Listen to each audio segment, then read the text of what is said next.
Oh, hello. I'm taking advantage of a break in the rain and a break in the noise of workmen to give you this garden tour. So I hope you're going to enjoy it. Now, this is late August.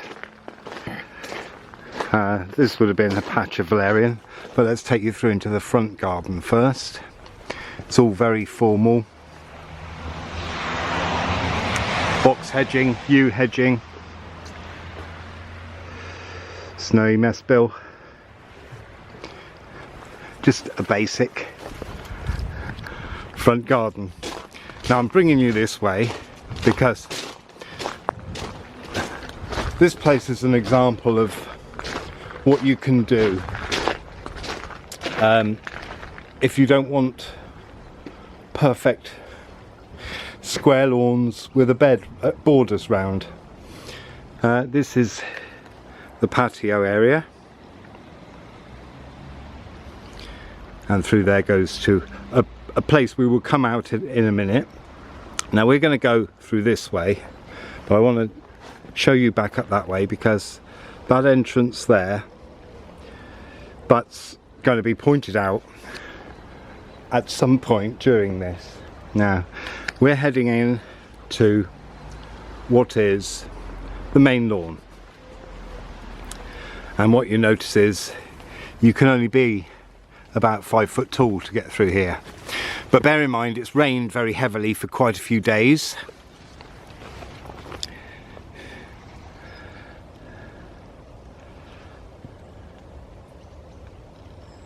And this is the main lawn.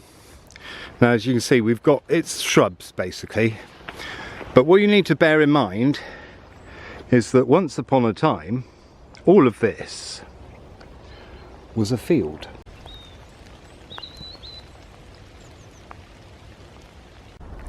Now here's one of the very few borders, Hebe, Southern Down, Potentillas, a rose behind, Juniper Skyrocket, Rabbit's Ears, Cosmos.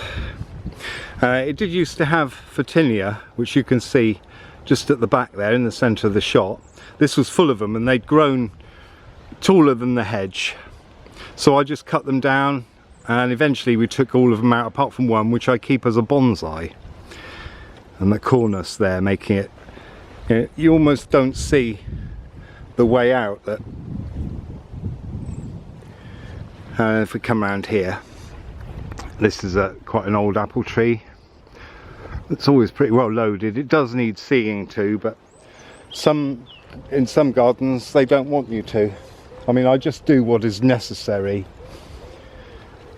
Here you can see there's a clematis going up there, and another border with mostly ground cover. I know there's a space in there, but that will get filled with something. And a lovely viburnum, which is, as you know, late winter plant, late winter flowering. Now that way is another path, but we're not going to go that way. Or will we? Yeah, let's. If I'm going to give you a proper tour. Now this is basically the cornice. We cut it down, or to a certain height every so often, but this is the first year it's been cut right to the base, and this is the spring back after, actually it's 2 years. 2 years after being cut to the base, and behind it there's a cornice mass there, which if you can see how high it's going, that's possibly one of the biggest cornice masses you'll ever see. So the trouble is with lots of little paths like this and trees growing is that every so often you have to cut off some branches so you can walk through. And we've got a lovely field maple here, and we come out into the orchard, which I will show you from another way. But first let's take a look at the behind the cornice mass. I know there's some ivy that I need to deal with, and then we have a Daphne Bellua, which looks like, oh yeah, no, it's okay. I don't know, it's planted in the wrong place, so I'm not expecting it to live much longer. And we come out here. See all these little paths give it an element of magic. There's been a few trees disappear this year, which has been quite sad, so it's changed the appearance of everywhere. But all these little paths, if you've got the space to do this and just grow shrubs, so you don't need to do so much maintenance, and you've got these little paths that you can go that will change over the years, so it gives this element of secrecy. Now you can do it in a small garden by making little areas and having a winding path, so that, I mean, if you look there, see what's behind there, you can't see because something's in the way, and that is how you make your garden appear bigger. Let's take a look back towards the apple tree. See, I know this is a nice big lawn, but I think that's fine here. It's not a big square lawn. Now we've had some trouble in here. This I cut back to, as you can see, about 3 foot a number of years ago. I may need to do it again soon. There's an Osmanthus there that flowers early spring with a beautiful scent. I put this in not so long ago. So this is now the field, and this weeping ash is beautiful. Now it is starting to rain, so I may not do much longer, but look at that. Now along here, this hedge used to be far bigger, and we had a heavy snow and it brought a lot of branches down. This has got Phytophthora and needs to come out. One behind it did as well, so that's all changed. If I show you, see now this, you can see where the grass turns to weed. That used to be another big viburnum, which, you know, died last year or the year before. Now we come along here and we can either go up that way or we can go through there. So if this was interactive, you could choose which way to go.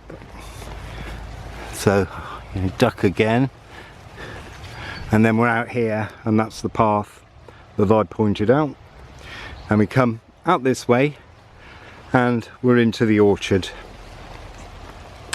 and there is where I turned round. Now we had a bit of a problem in the middle there, but I'll come on to that. Now this is a self-seeder. That Prunus, what is it? Candle laurel, isn't it?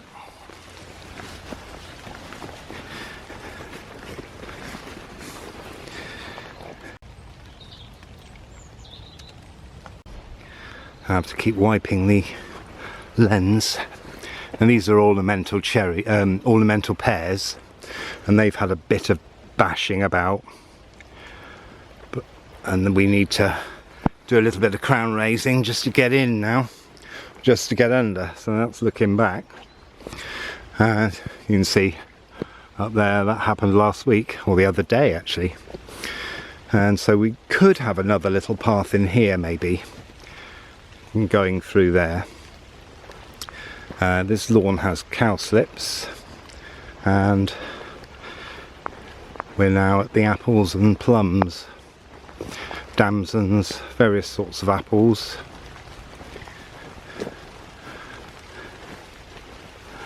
And the most beautiful ash tree, which got ash dieback and had to be taken down. It really was old and lovely. Now I do regularly, if you've seen the apple pruning tutorial or the pear pruning one, you can see just how successful it's been. But this space in the middle, anything planted in that middle space dies, and we're not sure why. Cherry's a lovely colour in the spring, and we have another crab apple here that goes beautifully bright yellow. And then we're going to head back into the top of the main lawn, the way we didn't go. As you see, there's a lot of ducking. I'm going to have to do some crown lifting in order to walk through next time. Take a look back behind. Beautiful light, isn't it? And I think what we'll do is we'll take this path through. Now it started raining again. Oh well, I thought I was going to be alright when I got here.